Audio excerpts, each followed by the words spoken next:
पूर्वी दिल्ली के रामनगर में क्षत्रिय समाज द्वारा भव्य शस्त्र पूजन महोत्सव का आयोजन किया गया। कार्यक्रम की शुरुआत दीप प्रज्वलन के साथ की गई। क्षत्रिय समाज के सदस्य पारंपरिक वेशभूषा में पहुंचे और पूरे उत्साह के साथ शस्त्र पूजन किया। पूजन के दौरान जयघोष और ढोल नगाड़ों की गूंज से पूरा वातावरण धर्ममय हो उठा। समाज के वरिष्ठ जनों ने क्षत्रिय परंपरा, शौर्य और संस्कृति को बनाए रखने का संकल्प लिया। कार्यक्रम में बड़ी संख्या में महिलाओं, युवाओं और बच्चों की भी सहभागिता रही। सभी ने एकता, वीरता और समाज सेवा का संदेश दिया। रामनगर में आयोजित ये शस्त्र पूजन महोत्सव पूरे क्षेत्र में चर्चा का विषय बना रहा। जय श्री राम, जय महाराणा, जय क्षत्रिय समाज। सभ्यता का परिचय देते हुए क्षत्रिय समाज जिसके लिए जाना जाता। बहुत बहुत धन्यवाद योगेशपाल जी आपका। मैं हमारे बीच में आने से आप लोगों की व्यवस्था नहीं बढ़ सकती। शास्त्र पढ़ने से भी आपको ज्ञान होगा और वो आपको पढ़ना नहीं है। इसीलिए घरों में टिंकू मिंकू चिंकू पैदा होने लगे। अब पृथ्वीराज चौहान तो पैदा हो नहीं रहे भाई। तो हमारा निवेदन है जो टिंकू चिंकू है वो खड़े रहेंगे, हमें पूरा यकीन है। लेकिन जो परंपरागत लोग हैं वो बैठेंगे और सुनेंगे। राजा रामचंद्र भगवान की। जो लोग हमें थोड़ा बहुत जाने हैं उन्हें हम बता दें कि हम भाषण देना नहीं जानते। गांव से आए गांव की भाषा में आप लोगों को समझाने का प्रयास करते हैं। आज भी 3 शस्त्र पूजन के कार्यक्रम से हम लोग आए और सब जगह बार बार जो भी हमारे अतिथि हैं बार बार ये सबको टोकना पड़ा। आदरणीय ब्रजभूषण शरण जी तिलकवा में थे, उनकी भी पीड़ा यही थी कि आप लोग आए शस्त्र पूजन में, लेकिन आपका दुर्भाग्य ये है कि आप सिर्फ आज रील बनाओगे, पत्थर को भी कर दे पानी, जय भवानी जय भवानी, और तलवार लेकर हाथ में फोटो खिंचवाओगे, घर जाकर बड़े खुश होंगे और आज जो बाढ़ देख रहे पवा की क्या मारना, फिर उसके बाद अपना दूसरा प्रोग्राम चलाना। ये व्यवस्था नहीं हो सकती साहब। जिस व्यक्ति के जीवन से प्रेरणा लेनी चाहिए आपको, राम के बारे में आपको समझना चाहिए राम है क्या। यदि राम के बारे में आप नहीं समझ सकते तो फिर आपको ये कहने का अधिकार भी नहीं है कि हम राम के वंशज हैं, हम कृष्ण के वंशज हैं, हम पृथ्वीराज चौहान के वंशज हैं, हम अनंतपाल तोमर के वंशज हैं। ये कहना भी फिर आपको नहीं चाहिए। वो क्या है, उन्होंने क्या करा, यही तो आप लोगों को बताने के लिए इतिहास को जिंदा रखना है। लेकिन हम लोगों की मानसिकता ऐसी नहीं है। मां पद्मावती ने 16,000 माताओं के साथ इसलिए जोहर नहीं करा कि उन्हें अपनी इज्जत प्यारी थी। ये परंपरा है, ये व्यवस्था है, ये हमारे समाज, हमारे क्षत्रिय व्यवस्था है कि हमारी माताओं ने हमारे अस्तित्व, हमारे स्वाभिमान को बचाने के लिए 16,000 माताओं ने जोहर कर लिया। और कमाल की बात आप देखिए,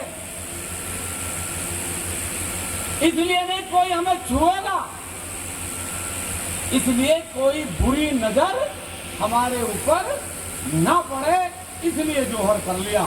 और जोहर का मतलब आप समझते होंगे, यदि किसी ने पढ़ा और कभी कोई चित्तौड़गढ़ गया हो तो हम दावे से कह सके कि किसी डॉक्टर पे पत्थर का कलेजा भी लगवा लोगे तो चित्तौड़गढ़ जाके किसी आदमी की, किसी महिला की औकात नहीं है कि वो रोने का विवश ना हो जाए।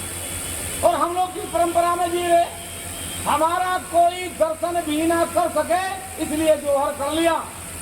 और हम लोगों ने क्या मानसिकता बनाई, हमारी बात का बुरा मत मानना, हमें कहने की आदत है इसलिए हम कुछ लोगों को बुरे भी लगे।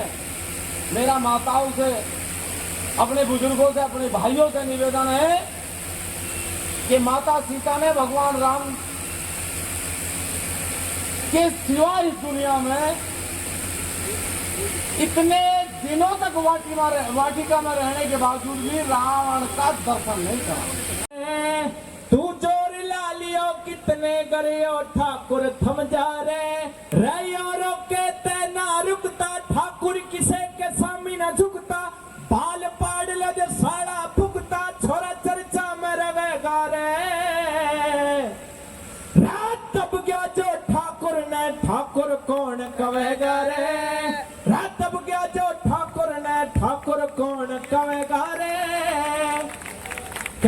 बार कई करोड़ों बार। सबसे पहले अखिल भारतीय क्षत्रिय महासभा जिन्होंने कार्यक्रम का आयोजन किया है इस विजयदशमी के उपलक्ष्य में, तो सभी को बहुत बहुत शुभकामनाएं, बहुत बहुत बधाई।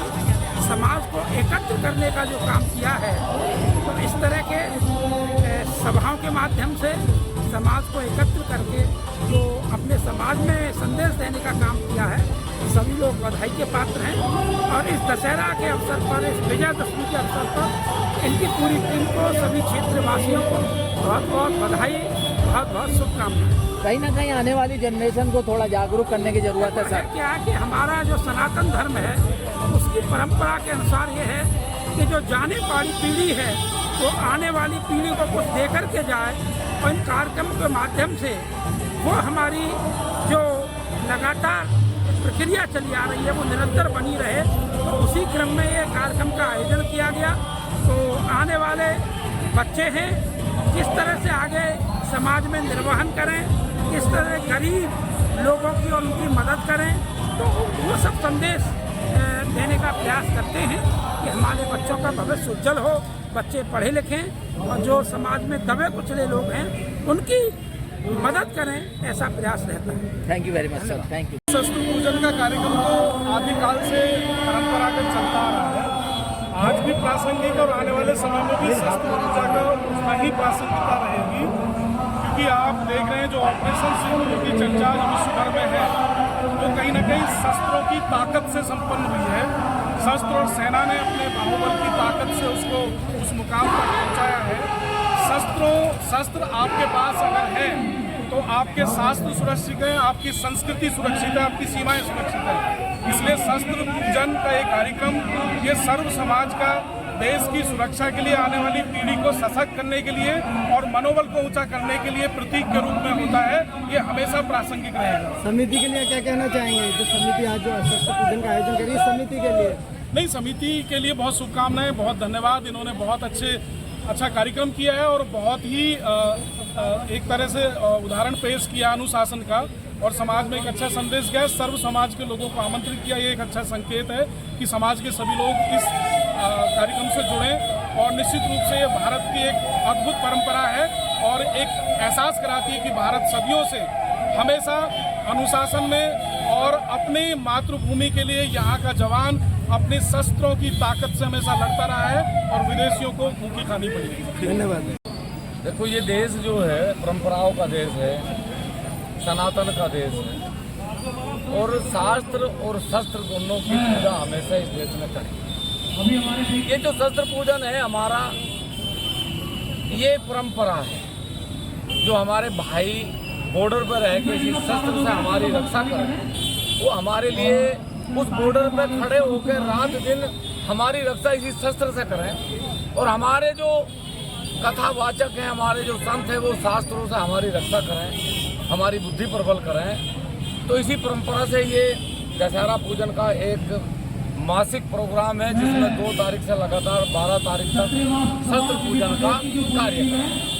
ये परंपरा है, अच्छी परंपरा है, लेकिन इस परंपरा में मेरा निवेदन एक जरूर रहे कि राम के आचरण को जब तक हम स्वीकार नहीं करेंगे, धारण नहीं करेंगे, जब तक राम की परंपराओं का अनुसरण नहीं करेंगे, जब तक राम राज्य की स्थापना करना बड़ा कठिन है। तो हमारा निवेदन हमेशा युवाओं से है, नशे से दूर रहे, मांस से दूर रहे, और सनातन को बचाने के लिए, इस देश को बचाने के लिए राम को जरूर पढ़ें।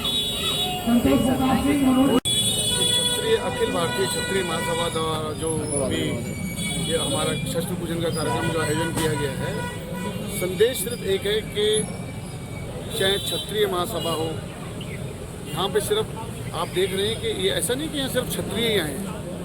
क्षत्रिय समाज वो समाज है, और सभी समाजों की सोच ऐसी होनी चाहिए कि हम सबको मिलाकर, सबका साथ देकर, कंधे से कंधा मिलाकर चलें। कोई ऐसा समाज है जो दबा हुआ है, जिसको हमारी ज़रूरत है, हमें उसका साथ देना चाहिए। क्षत्रिय में वही समाज है जिसकी छतरी के नीचे हर एक आदमी सुख शांति से जिए, और जिसको ज़रूरत है हम उसका हेल्प करें। ये हमारी एक सोच होनी चाहिए। और आज सुबह हमारे सम्मानित सांसद श्री मनोज तिवारी जी भी आए थे, क्योंकि उनको शाम को आना था, और उनका क्योंकि एक बेंगलोर का हमारी पार्टी की तरफ से कोई प्रोग्राम लगा हुआ था, तो इसलिए आज उनको 2 बजे की फ्लाइट थी शायद उनकी, तो वो उन्होंने बहुत कोशिश की और सुबह 10 बजे कम से कम वो आए। उनका भी बहुत बहुत धन्यवाद है। और यहाँ जितने भी क्षत्रिय बंधु, सभी समाज के बंधु जितने भी हैं, उनका बहुत बहुत धन्यवाद करता हूँ कि एक संख्या देखने को मिलती है। यहाँ ऐसा नहीं है कि ये सिर्फ क्षत्रिय सभा का प्रोग्राम है, क्षत्रिय समाज का प्रोग्राम है, ये हिंदुत्व का प्रोग्राम है, सांस्कृतिक प्रोग्राम है, संस्कृति का प्रोग्राम है। सबको इकट्ठे आगे लेके जाकर एक मजबूत राष्ट्र बनाने के लिए ये प्रोग्राम है। मैं सबका बहुत बहुत धन्यवाद करता हूँ और आपका भी बहुत बहुत धन्यवाद कि आप हर समय हर जगह क्षेत्र को जगाने के लिए, हमारी आवाज़ क्षेत्र तक पहुँचाने के लिए आप हमेशा तत्पर रहते हैं। आपका बहुत बहुत धन्यवाद। आज के युवाओं को क्या संदेश दोगे गाने के द्वारा, जो आपने गाना भी गाया, क्या कहना चाहोगे? ये कहना चाहूँगा, बार बार यही कहना चाहूँगा कि अपने जो युवा साथी हैं, जो राजपूत समाज के जितने भी साथी भाई हैं, सभी नशे से दूर रहें, अपनी एकता बनाएं और अपने जितने भी पर्व हैं, राजपूतों के जितने भी पर्व हैं, सबको बहुत ही अच्छी श्रद्धापूर्वक मनाएं। जी अपना सिर्फ एक मकसद है, किसी भी फील्ड में हो, किसी भी लाइन में आगे बढ़ो, गलत चीज़ें छोड़ो, उसका बॉयकॉट करो और आगे बढ़ो पूरे लगन और मेहनत के साथ, और वाकई मंजिल हासिल होती है। ये मैं पूरे गर्व के साथ और एग्जाम्पल दे रहा हूँ, भैया मिलेगी, बाकी लड़ाई करने में गुजारा था। हमारा जो समाज है बस इसी चीज़ से बस थोड़ा सा भाई को फोन दे दो अपना सैमसंग जितने भी भाई दूसरा वाला, यही वाला दे दो, यही वाला दे दो। एक बाइक हमारे लिए नहीं है, हम लोगों के लिए बनी हुई है। भाई इस चीज़ से आगे और अपना आगे बढ़ो, बिजनेस पे ध्यान दो।